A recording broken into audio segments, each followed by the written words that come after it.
നമസ്കാരം, ഞാൻ നിഷ. ഞാൻ ദിലീപ്. Welcome to വണ്ടർസ്കേപ്സ്. ഇന്ന് ഞങ്ങൾ നിൽക്കുന്നത് കാൻറ്റർബറി ടൗണിലാണ്. ഇത് ഭയങ്കര ഒരു ഇമ്പോർട്ടൻ്റ് ആയിട്ടുള്ള ഒരു ഹിസ്റ്റോറിക് ആയിട്ടുള്ള ഒരു സിറ്റിയാണ്. Spiritual, religious as well as cultural importance ഉള്ള ഒരു സ്ഥലമാണ്. ഞങ്ങൾ നിൽക്കുന്നത് വെസ്റ്റ് ഗേറ്റ് ടവറിൻ്റെ ജസ്റ്റ് മുമ്പിലായിട്ടാണ്. അപ്പോൾ ഇന്നത്തെ കാഴ്ചകൾ നമ്മൾ കാൻറ്റർബറിയിൽ ഇമ്പോർട്ടൻ്റ് ആയിട്ടുള്ള സൈറ്റ്സ് ആണ്.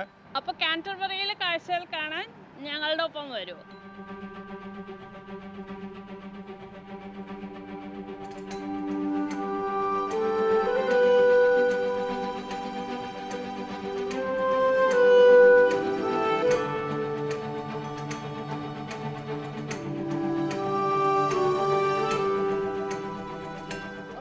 കാലഘട്ടത്തിൽ കാൻറ്റർബറി ഒരു വാൾഡ് സിറ്റി ആയിരുന്നു. അപ്പോൾ ഈ സിറ്റിയുടെ ചുറ്റും റോമൻ വാൾസ് ഉണ്ടായിരുന്നു. ആ വാൾസിനൊക്കെ ഗേറ്റ്സ് ഉണ്ടായിരുന്നു. അങ്ങനെ 7 ഗേറ്റ്സ് ഉണ്ടായിരുന്നു എന്നാണ് പറയണത്. പക്ഷെ അതിലിപ്പോൾ ഒരെണ്ണം മാത്രമേ സർവൈവിങ് ഉള്ളൂ. നമ്മുടെ പിന്നിൽ കാണുന്ന വെസ്റ്റ് ഗേറ്റ്. അത് സർവൈവ് ചെയ്യുന്നുണ്ടെങ്കിലും അന്നത്തെ കാലത്തെ ഗേറ്റ് ഒന്നുമല്ല. അത് കുറേ പുതുക്കിപ്പണികൾ, റിനോവേഷൻസ് ഒക്കെ നടത്തിയിട്ട് അവർ സംരക്ഷിച്ച് വെച്ചിരിക്കുകയാണ്. അത് മനസ്സിലാക്കിയത് 1380 അത് വീണ്ടും റീവർക്ക് ചെയ്തിട്ട് റീകൺസ്ട്രക്ട് ചെയ്ത് ഈ ഷേപ്പിൽ ആക്കിയത്. അപ്പോൾ ഏകദേശം 640 വർഷം പഴക്കമുള്ള ഇപ്പോൾ ഈ ടവറാണ്. അപ്പോൾ ആ ടവറിന് മുകളിൽ ഇപ്പോൾ ഒരു മ്യൂസിയം ഉണ്ട്. പണ്ടതൊരു ജയിലായിരുന്നു അത്രേ. പിന്നെ ആർമിയുടെ ഒരു കമ്മ്യൂണിക്കേഷൻ സെൻറ്ററും ഈ ടവറിനെ ബേസ് ചെയ്ത് ഇവിടെ വർക്ക് ചെയ്യുന്നുണ്ട്. അതൊക്കെയാണ് ഈ വെസ്റ്റ് ഗേറ്റ് ടവറിൻ്റെ വിശേഷങ്ങൾ. ഇനി നമുക്ക് ബാക്കി കാഴ്ചകളിലേക്ക് പോവാം. ഇതിൻ്റെ തൊട്ടന്നെ വെസ്റ്റ് ഗേറ്റ് പാർക്സ് ഉണ്ട്. അപ്പോൾ അതും ഭയങ്കര ഭംഗിയുള്ള ഒരു ഗാർഡനാണ്. ഗാർഡൻ ഏരിയയാണ്. നമുക്ക് നടക്കാം, കുറേ നേച്ചറും കുറേ പൂക്കളും ഒക്കെ ആയിട്ട്. അപ്പോൾ പറ്റിച്ച നമുക്ക് അതൊന്ന് പോയി ഒന്ന് എക്സ്പ്ലോർ ചെയ്യാം. ഇല്ലെങ്കിൽ നമുക്ക് ബാക്കിയുള്ള കാഴ്ചയിലേക്ക് പോവാം.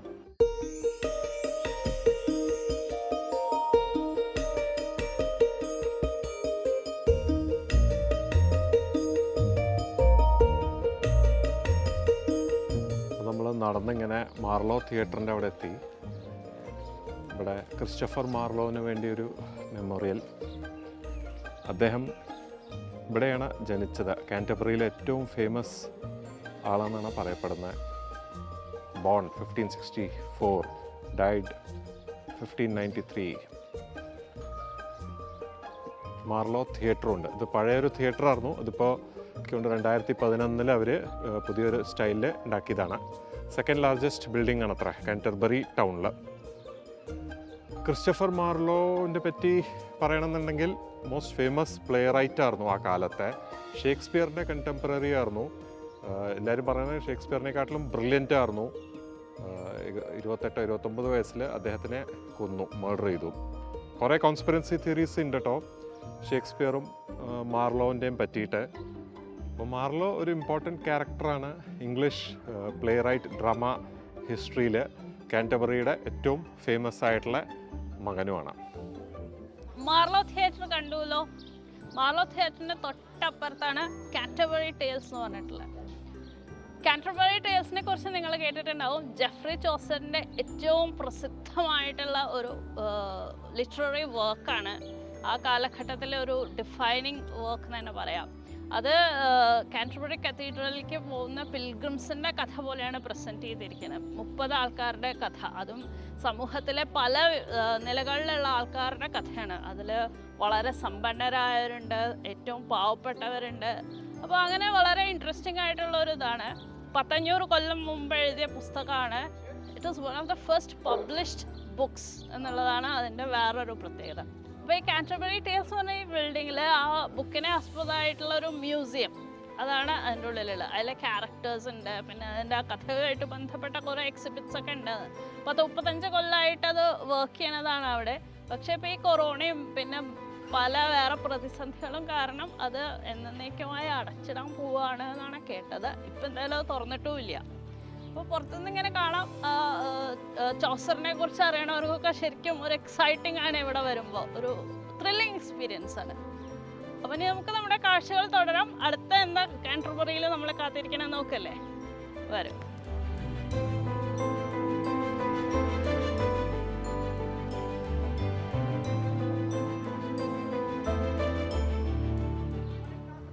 നമ്മൾ കുറച്ച് മുമ്പേ പണ്ടിങ് ടൂർ ചെയ്തായിരുന്നു.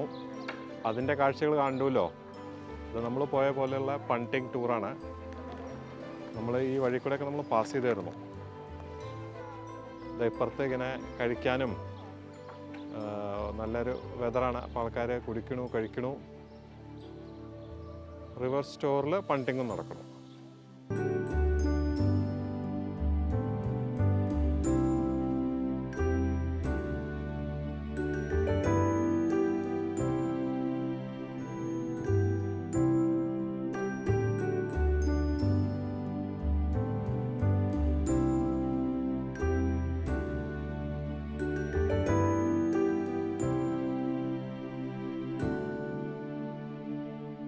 അങ്ങനെ നമ്മൾ കാന്റർബറി ടെയിൽസിന്റെ അവിടുന്ന് ക്രൂക്കറ്റ് ഹൗസിന്റെ മുമ്പിൽ എത്തിയിരിക്കുന്നു.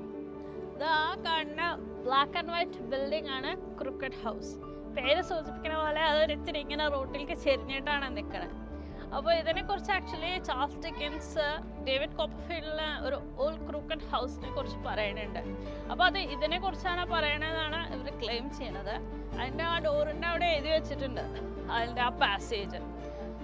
ശരിക്കും അതിൽ പറയണ പോലെ തന്നെ എത്തി വലിഞ്ഞ് ആരാ വരണതെന്ന് നോക്കണ ഒരു കൗതുകത്തോടു കൂടി ആ വീട് എത്തി നോക്കണ പോലെയാണ് നമുക്ക് തോന്നുന്നത്. അപ്പോൾ ഇത് ക്രൂക്കഡ് ആവാൻ ഉള്ള ഒരു കാരണം എന്താ വെച്ചാൽ അതിൻ്റെ ചിമ്മിനിയുടെ ഇംബാലൻസ് ആണ് അത്ര.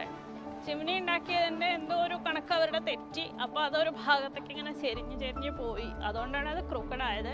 ഇപ്പോൾ പക്ഷെ അവരത് എന്തൊക്കെ ചെയ്ത് ഫോർട്ടിഫൈ ചെയ്തിട്ടുണ്ട്. അപ്പോൾ അത് ചെരിഞ്ഞ് മറിഞ്ഞ് വീഴൊന്നുമില്ല. പക്ഷെ ഒരു ടൂറിസ്റ്റ് അട്രാക്ഷൻ ആയിട്ട് ഇവിടെ ഉണ്ട്. ഇന്നിപ്പോൾ ഈ ക്രൂക്കറ്റ് ഹൗസ് ഒരു ബുക്ക് സ്റ്റോറായിട്ടാണ് കേട്ടോ വർക്ക് ചെയ്യണത്. ഒരു പഴയ വീടാണ്. ആൾക്കാരത് കാണാൻ ഇവിടെ വരും, ഫോട്ടോ എടുക്കും, പോവും. അപ്പോൾ കാന്റർബറിയിൽ വന്ന ക്രൂക്കറ്റ് ഹൗസിൻ്റെ മുമ്പിൽ വന്ന് നമുക്കും ഒരു ഫോട്ടോ എടുക്കാം, ക്രൂക്കറ്റ് ഹൗസ് കാണാം, രസിക്കാം.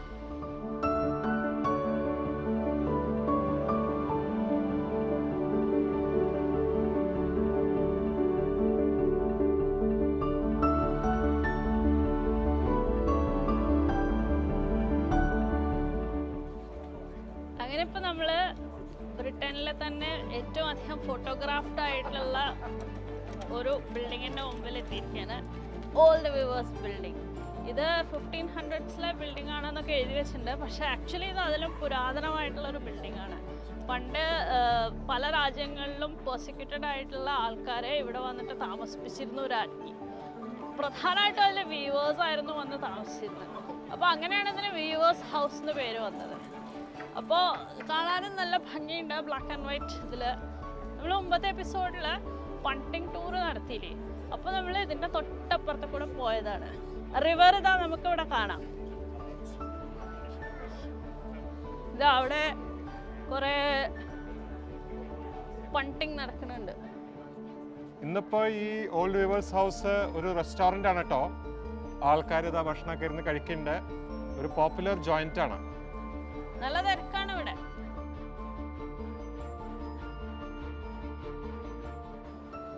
അപ്പോൾ ഈ വ്യൂവേഴ്സ് ഹൗസ്, ഓൾഡ് വ്യൂവേഴ്സ് ഹൗസിൻ്റെ തൊട്ടപ്പുറത്ത് റൈറ്റ് ഹാൻഡ് സൈഡിൽ ഈസ്റ്റ്ബ്രിഡ്ജ് പിൽഗ്രിംസ് ഹോസ്പിറ്റൽ ഉണ്ട്. ഇത് വളരെ പുരാതനമായിട്ടുള്ളൊരു കെട്ടിടമാണ്. ഒരു 12ാം നൂറ്റാണ്ടിലൊക്കെ ആൾക്കാരെ പിൽഗ്രിംസിന് താമസിക്കാൻ വേണ്ടി നിർമ്മിച്ച ഒരു സ്ഥലമാണ്. നമ്മൾ ഹോസ്പിറ്റലിൽ നിന്ന് കേൾക്കുമ്പോൾ ആശുപത്രി എന്ന് പറയും. പക്ഷെ ആ അർത്ഥത്തിലല്ല ഹോസ്പിറ്റലിന് യൂസ് ചെയ്യണേ. ഹോസ്പിറ്റാലിറ്റി നൽകണ സ്ഥലം, ആ അർത്ഥത്തിലാണ് ഹോസ്പിറ്റൽ എന്നുള്ള വാക്ക് ഇവിടെ യൂസ് ചെയ്യണത്. അപ്പോൾ ഇവിടെ താമസിക്കുന്ന ആൾക്കാർക്ക് ഒരു നേരത്തെ ഭക്ഷണവും പിന്നെ താമസവും സൗജന്യമായിട്ട് നൽകിയിരുന്നു അവർ. പ്രധാനമായിട്ടും കാന്റർബറി കത്തീഡ്രലിൽ വരുന്ന പിൽഗ്രിംസിന് വേണ്ടിയിട്ടാണ് ഈ സംവിധാനം ഉണ്ടായിരുന്നത്. പിന്നെ അതിൻ്റെ അടിയിൽ ഒരു അണ്ടർക്രോഫ്റ്റ് ഒക്കെ ഉണ്ട്. പക്ഷെ അൺഫോർച്യുനേറ്റ്ലി ഇപ്പോൾ നമ്മളതൊന്നും കാണാൻ പോണില്ല. അപ്പോൾ ഏറ്റവും ഇൻട്രസ്റ്റിംഗ് അല്ലെങ്കിൽ എടുത്തു പറയേണ്ടതായിട്ട് തോന്നിയത് അന്നത്തെ കാലത്ത് കൂടി തീർത്ഥാടകർക്ക് വേണ്ടി ഇത്രയധികം സൗകര്യങ്ങൾ സൗജന്യമായിട്ട് ഏർപ്പാടാക്കിയിട്ടുണ്ട് ഇവിടുത്തെ ആൾക്കാർ. അപ്പോൾ അതും വളരെ ഒരു പ്രധാനപ്പെട്ട പങ്ക് വഹിച്ചിട്ടുണ്ട് ഈ സിറ്റിയുടെ ചരിത്രത്തിൽ.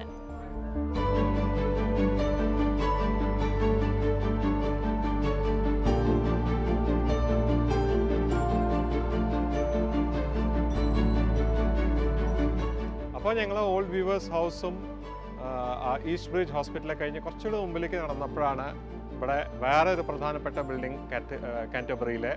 ഇതാണ് ഇവിടുത്തെ library, museum and art gallery. ഇതിനെ ബീനീസ് ഇൻസ്റ്റിറ്റ്യൂട്ട് എന്ന് പറയും. ഇത് വളരെ ഇമ്പോർട്ടൻ്റ് ആയിട്ടുള്ള ചരിത്രപ്രധാനമായിട്ടുള്ള ഒരു ബിൽഡിങ്ങുമാണ്. അതല്ലാണ്ട് ഇതിൻ്റെ അകത്തുള്ള പല ഇതൊരു മ്യൂസിയമാണ്. അപ്പോൾ ഇതിൻ്റെ അകത്ത് ഇരിക്കുന്ന ബ്രിട്ടീഷുകാർ പല സ്ഥലത്തു നിന്നും ആഫ്രിക്കയിൽ നിന്നും ഏഷ്യയിൽ നിന്നും കൊണ്ടുവന്ന് വന്ന പല സാധനങ്ങളും ഇതിൻ്റെ അകത്തുണ്ടെന്നാണ് പറയണത്. ഞങ്ങൾ ആക്ച്വലി ഈ ട്രിപ്പ് പ്ലാൻ ചെയ്ത സമയത്ത് ക്ലോസ് ആയിട്ടെന്നാണ് കണ്ടിരുന്നത്. പക്ഷേ ഇതിപ്പോൾ ഇവിടെ വന്നപ്പോഴാണ് മനസ്സിലായത് ഇത് ഓപ്പൺ ആണെന്ന്. പക്ഷേ അൺഫോർച്ചുനേറ്റ്ലി ഞങ്ങൾ കത്തീഡ്രലും വേറെ 1-2 സ്ഥലത്തകത്ത് പോകാനുണ്ട്, ടിക്കറ്റ് എടുത്തിട്ടുണ്ട്. അപ്പോൾ അതുകൊണ്ട് ഇവിടെ ഇതിൻ്റെ അകത്ത് കയറാൻ പറ്റില്ല. പക്ഷേ ഇത് ഇവിടെ വന്നു കഴിഞ്ഞാൽ പോകേണ്ട ഒരു സ്ഥലമാണെന്നാണ് മനസ്സിലാക്കിയത്. എന്തായാലും ഇതില് 8 ഡിഫറെന്റ് ആർക്കിടെക്ചറൽ സ്റ്റൈൽ ഉണ്ടെന്നാണ് പറയുന്നത്. ഒരു ഇൻട്രസ്റ്റിംഗ് ബിൽഡിംഗ് തന്നെയാണ്.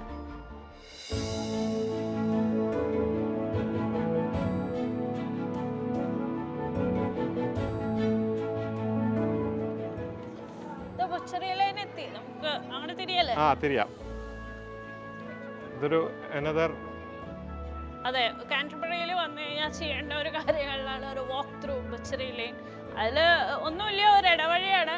പക്ഷെ അതിൻ്റെ ഒരു രസം എന്താ വെച്ചാൽ ഇവിടുന്ന് കാൻറ്റർബറി കത്തീഡ്രലിന് നല്ല വ്യൂ കിട്ടും.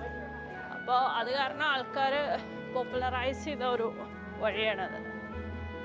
ഇതാ കാണാനല്ലേ മുമ്പിൽ കത്തീഡ്രൽ എന്ത് രസമായിട്ടാണ് കാണുന്നത്. 2 ഭാഗത്തും ഷോപ്സാണ്, കഴിക്കാനുള്ള ബാറുണ്ട്, പബ്ബുണ്ട്. അപ്പോൾ ആൾക്കാരിങ്ങനെ നടന്ന് സ്ട്രോൾ ചെയ്ത് കത്തീഡ്രലിൻ്റെ നല്ലൊരു വ്യൂ. ഇവിടെ തന്നെ ഒരു റോമൻ മ്യൂസിയം ഉണ്ട്. അപ്പോൾ റോമൻ മ്യൂസിയത്തിൽ പേര് സൂചിപ്പിക്കുന്ന പോലെ റോമ കാലഘട്ടത്തിൽ ഉള്ള കാര്യങ്ങളും അതിനെ സംബന്ധിച്ച ആർട്ടിഫാക്ട്സും വിവരങ്ങളൊക്കെയാണ്. പല പല സ്ഥലത്തുനിന്ന് അവർ കുഴിച്ചെടുത്ത റോമൻ റുമീൻസ് ഒക്കെ ഇവിടെ ഉണ്ടെന്നാണ് വായിച്ചത്. അഗൈൻ പ്രീ ബുക്കിംഗ് ഒക്കെ വേണം. അത് കാരണം പിന്നെ നമ്മളൊന്നും അകത്ത് പോകണില്ല. ഈ കാലം അങ്ങനത്തെ ഒരു കാലം ആയതുകൊണ്ട് കേട്ടോ. അല്ലെങ്കിൽ ഞങ്ങൾക്കൊക്കെ വളരെ ഇൻട്രസ്റ്റ് ഉള്ള കാര്യങ്ങളാണ് റോമൻ ഹിസ്റ്ററി.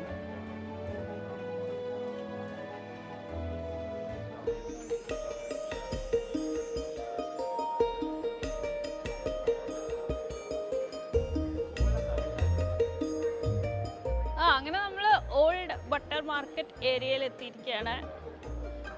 കാൻറ്റർബറിയിലെ പ്രധാനപ്പെട്ട ഒരു സ്ഥലമാണത്. പിന്നിൽ കാണുന്നതാണ് കാൻറ്റർബറി കത്തീഡ്രലിലേക്കുള്ള എൻട്രൻസ്. അവിടെ നമ്മൾ പോകുന്നുണ്ട്. അതിൻ്റെ ഒരു വീഡിയോ സ്പെഷ്യലായിട്ട് ഇടുന്നുണ്ട്. അപ്പോൾ ഇവിടുത്തെ കാഴ്ചകൾ തൽക്കാലം നമുക്ക് കാണാം. ഓൾഡ് ബട്ടർ മാർക്കറ്റ്, അവിടെ ഒരു കടയുണ്ട്. ആ ഷോപ്പിൻ്റെ പേര് തന്നെ അതാണ്. പണ്ട് ഇവിടെ ഒരു ഫേമസ് മാർക്കറ്റ് ആയിരുന്നിരിക്കാം. ഇപ്പോൾ പക്ഷെ മെയിനായിട്ട് ഭക്ഷണശാലകളും മറ്റുമാണ്. നല്ല തിരക്കുണ്ട് കേട്ടോ. ബസ്സിങ് വിത്ത് ആക്ടിവിറ്റിയാണ് ഈ സ്ഥലം. ഇപ്പോൾ ശരിക്കും പറഞ്ഞു കഴിഞ്ഞാൽ കാൻറ്റർബറിയിലെ ഏറ്റവും പ്രധാനപ്പെട്ട ഒരു സ്ഥലത്തിന് മുമ്പിലാണ് നമ്മളിപ്പോൾ നിൽക്കുന്നത്. നേരത്തെ പറഞ്ഞല്ലോ, കത്തീഡ്രലാണ്. കത്തീഡ്രലിലേക്ക് നൂറ്റാണ്ടുകളായിട്ട് ആൾക്കാർ തീർത്ഥാടനത്തിന് വരണതാണ്. ഇംഗ്ലീഷ് ചേർച്ചിൻ്റെ സീറ്റാണ്. അപ്പോൾ ആ ഒരു കത്തീഡ്രൽ തീർച്ചയായിട്ടും ഒരു ഇറ്റ് ഡിസേർവ്സ് അനദർ എപ്പിസോഡ് സ്പെഷ്യലായിട്ട്. അപ്പോൾ അത് ഞങ്ങൾ കാണിക്കുന്നുണ്ട്. അപ്പോൾ ബാക്കി നമുക്ക് കാഴ്ചകൾ കണ്ടിട്ട് അതിലേക്ക് തിരിച്ചു വരാം.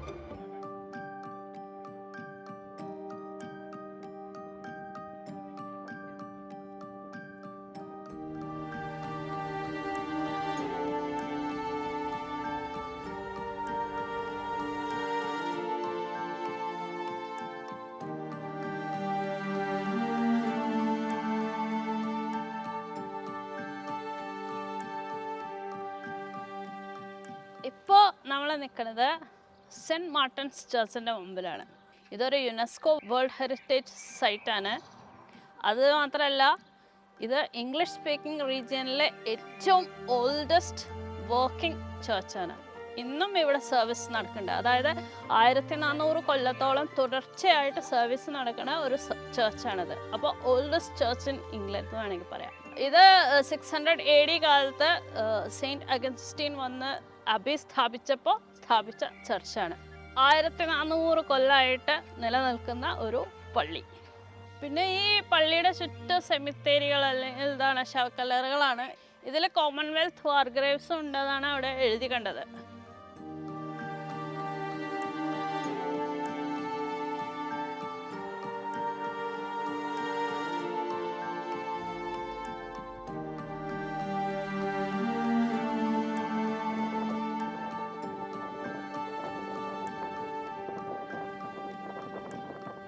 നമ്മൾ സെൻറ്റ് അഗസ്റ്റീൻസ് അബി കാണാൻ വന്നിരിക്കുകയാണ്. അപ്പോൾ സെൻറ്റ് അഗസ്റ്റീൻ ക്രിസ്ത്യാനിറ്റി സ്പ്രെഡ് ചെയ്യാൻ വേണ്ടി പോപ്പ് റോമിൽ നിന്ന് അയച്ച ഒരു സെയിൻറ്റ് ആണ്. അപ്പോൾ അദ്ദേഹം ഇവിടെ വന്ന് അബി സ്ഥാപിക്കുകയും ഒക്കെ ഉണ്ടായി. അതിൻ്റെ ഡീറ്റെയിൽസാണ് ഇവിടെ ഉള്ളത്. അബി എന്ന് വെച്ചാൽ ആക്ച്വലി ഈ എനിക്ക് വേണ്ട മോങ്സിനൊക്കെ താമസിക്കാനുള്ള സ്ഥലവും അതുപോലെ ഒരു സ്കൂള് പോലെയാണ് അവർക്ക്. അപ്പോൾ അതുമായിട്ട് ബന്ധപ്പെട്ട പല സംഭവങ്ങളും ഇവിടെ അവർ ഇതാക്കി വെച്ചിട്ടുണ്ട്, എക്സിബിറ്റ് ആക്കിയിട്ട്. അതിൽ തന്നെ ഇംഗ്ലണ്ടിലുള്ള ക്രിസ്ത്യാനിറ്റിയുടെ എവല്യൂഷനെ കുറിച്ചുള്ള ഒരു ഏകദേശ ധാരണ നമുക്ക് കിട്ടും. പിന്നെ അബിയിലെ ലൈഫ് എങ്ങനെയായിരുന്നു അതിൻ്റെ കാര്യങ്ങളൊക്കെ ഇവിടെ പറയുന്നുണ്ട്.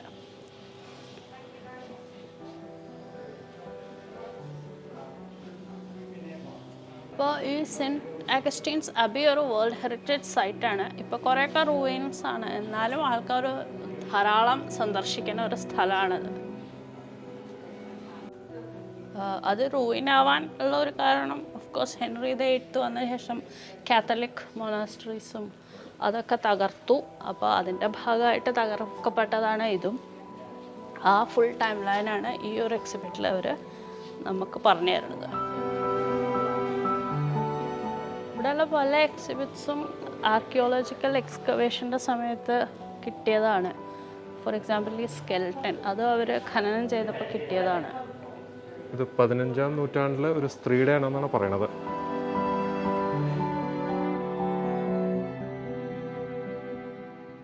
അപ്പോൾ വളരെ ചരിത്രപ്രധാനമായ ഒരു സ്ഥലത്താണ് നമ്മൾ നിൽക്കുന്നത്. ക്രിസ്ത്യാനിറ്റി ഇംഗ്ലണ്ടിൽ തുടങ്ങിയത് ഇവിടെ നിന്നാണ് എന്ന് പറയാം. 597 ഇറ്റാലിയൻ മങ്കായിട്ടുള്ള അഗസ്റ്റീൻ വന്ന് സ്ഥാപിച്ച പള്ളിയുടെ റൂയിൻസാണ് നമ്മളിവിടെ കാണുന്നത് ബാക്കിൽ, അബിയുടെ റൂയിൻസ്. അപ്പോൾ ഇവിടെ ഒരു ഇൻഫർമേഷൻ ബോർഡ് ഉണ്ട്. അതിൽ ഈ അബി എങ്ങനെയായിരുന്നു പണ്ട് എന്നുള്ളതിൻ്റെ ഒരു ചിത്രം കാണിച്ചിട്ടുണ്ട്. ശരിക്കും പറഞ്ഞാൽ നല്ലൊരു മാഗ്നിഫിഷ്യൻറ്റ് ബിൽഡിംഗ് തന്നെയാണ്, നല്ല ഭംഗിയുണ്ട്, നല്ല സ്ട്രക്ചേർഡാണ്, ബ്യൂട്ടിഫുൾ കാണാൻ. പക്ഷേ ഇന്ന് നോക്കൂ, വെറും റൂയിൻസ് ആണത്. ഏകദേശം 1000 കൊല്ലം 900 ഇയേഴ്സ് ഇവിടെ ഒരു ഈ മൊണാസ്ട്രിയോ അല്ലെങ്കിൽ ആബിയായിട്ടത് വർക്ക് ചെയ്തിട്ടുണ്ട്. അപ്പോൾ ഇവിടുത്തെ ഉള്ള ഈ ഇൻഫർമേഷൻ ബോർഡ്സിലൊക്കെ സെയിൻറ്റ് അഗസ്റ്റീൻ ഇവിടെ വന്നിട്ട് എന്ത് ചെയ്തു, എങ്ങനെയാണ് ക്രിസ്ത്യാനിറ്റി ഗ്രോ ചെയ്യാൻ വർക്ക് ചെയ്ത്, അങ്ങനത്തെ കാര്യങ്ങളൊക്കെ അത് പലതും ഉണ്ട്. പിന്നെ ഓഫ് കോഴ്സ് ഈ അബിയെ കുറിച്ചിട്ടുള്ള വിവരങ്ങളുണ്ട്. ശരിക്കും വളരെ ഒരു എന്താ പറയുക, ഒരു മിക്സ്ഡ് ഫീലിങ്ങോട് കൂടിയാണ് നമുക്കിവിടെ ഇത് കാണുമ്പോൾ തോന്നണത്. ഒരു കണക്കിന് ഒരു റിലീജിയൻ വന്നിട്ട് ഒരു പുതിയ സ്ഥലത്ത് സ്ഥാപിച്ച സ്ഥലം എന്നുള്ളതിൻ്റെ ഒരു കൗതുകം. പക്ഷെ ഇന്നത്തെ അതിൻ്റെ സ്ഥിതി കാണുമ്പോൾ അത് നമുക്കൊരു സങ്കടം ഉണ്ടാക്കുന്ന ഒരു കാര്യം. അങ്ങനെ ഒരു ശരിക്കും ഒരു ഇൻട്രസ്റ്റിംഗ് പ്ലേസ് ആണ്. അപ്പോൾ നിങ്ങൾ കാൻറ്റർബറിയിൽ വരികയാണെങ്കിൽ തീർച്ചയായും ഇവിടെ വന്നൊന്ന് കാണണം. ഇത് റൂയിൻസ് മാത്രമേ ഉള്ളൂ, പക്ഷേ എങ്കിലും അതിൻ്റെ ഹിസ്റ്റോറിക്കൽ ഇമ്പോർട്ടൻസ് വെച്ച് നോക്കുമ്പോൾ ചരിത്രത്തിനോടൊക്കെ താല്പര്യമുള്ളവർ എന്തായാലും മിസ് ചെയ്യാൻ പാടില്ല. പിന്നെ ഇത് ഇംഗ്ലീഷ് ഹെറിറ്റേജ് എന്ന് പറഞ്ഞ NGOൻ്റെ കീഴിലാണ്, അല്ലെങ്കിൽ അവരാണ് ഇത് പരിപാലിക്കുന്നതും ടിക്കറ്റിങ് കാര്യങ്ങളൊക്കെ ചെയ്യണത്. അപ്പോൾ അവരുടെ സൈറ്റിൽ വഴിയാണ് നമുക്ക് ടിക്കറ്റ് ബുക്ക് ചെയ്യുക. മെമ്പേഴ്സിന് ഫ്രീ ആണ് കേട്ടോ.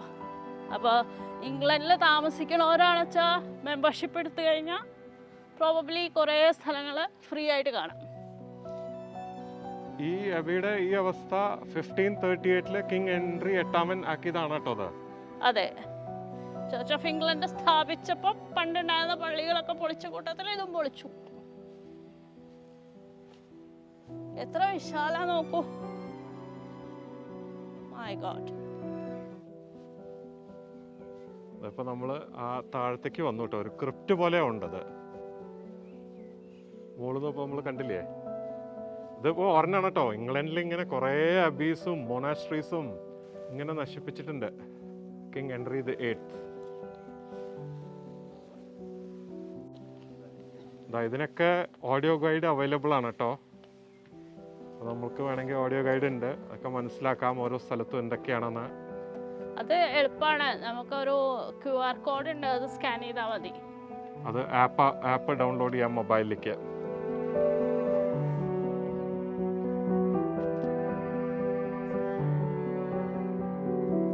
അപ്പോൾ ഈ അബിയിലെ സെൻറ്റർ ഓഫ് ലേണിംഗ് ആണ്. അപ്പോൾ ഈ ഭാഗത്താണ് ഈ മോങ്സ് ഒക്കെ താമസിച്ചേർന്നത്.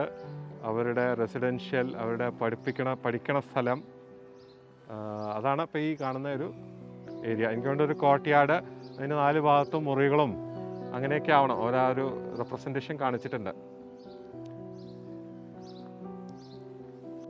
അപ്പോൾ അതൊക്കെയാണ് സെൻറ്റ് അഗസ്റ്റീൻ അബി റൂയിൻസിലെ കാഴ്ചകൾ. ശരിക്കും റൂയിൻസ് തന്നെയാണ് അധികം, പക്ഷേ ഇൻട്രസ്റ്റിംഗ് ആണ്. റൂയിൻസ് ആണെങ്കിലും ചരിത്രപ്രധാനമായ ഒരു സ്ഥലം തന്നെയാണ്. അതുപോലെ ഞങ്ങൾ കാൻറ്റർബറീസിലെയും പ്രധാന കാഴ്ചകളാണ് നിങ്ങൾക്ക് കാണിച്ചത്. അതിൽ പക്ഷേ ഒരു മെയിൻ ആയിട്ടുള്ള കത്തീഡ്രൽ ഞങ്ങൾ വേറൊരു എപ്പിസോഡായിട്ടാണ് കാണിക്കാൻ പോണത്. അത് കാണാൻ വേണ്ടി തീർച്ചയായും സ്റ്റേ ട്യൂൺ. കാരണം കത്തീഡ്രൽ വളരെ ഇമ്പോർട്ടൻ്റ് ആയിട്ടുള്ള ഒരു സ്ഥലമാണ്. കാൻറ്റർബറിയിൽ വരുന്നവരൊന്നും മിസ് ചെയ്യാൻ പാടില്ലാത്ത സ്ഥലമാണ്. അപ്പോൾ അതൊക്കെ കാണാൻ വേണ്ടി സ്റ്റേ ട്യൂൺ. ചാനൽ സബ്സ്ക്രൈബ് ചെയ്തിട്ടില്ലെങ്കിൽ സബ്സ്ക്രൈബ് ചെയ്യുക, ലൈക്ക് ചെയ്യുക, ഷെയർ ചെയ്യുക. അതെ, അടുത്ത തവണ കാണുന്നവരൊക്കെ സേഫ് ആയിരിക്കുക. Take care, by.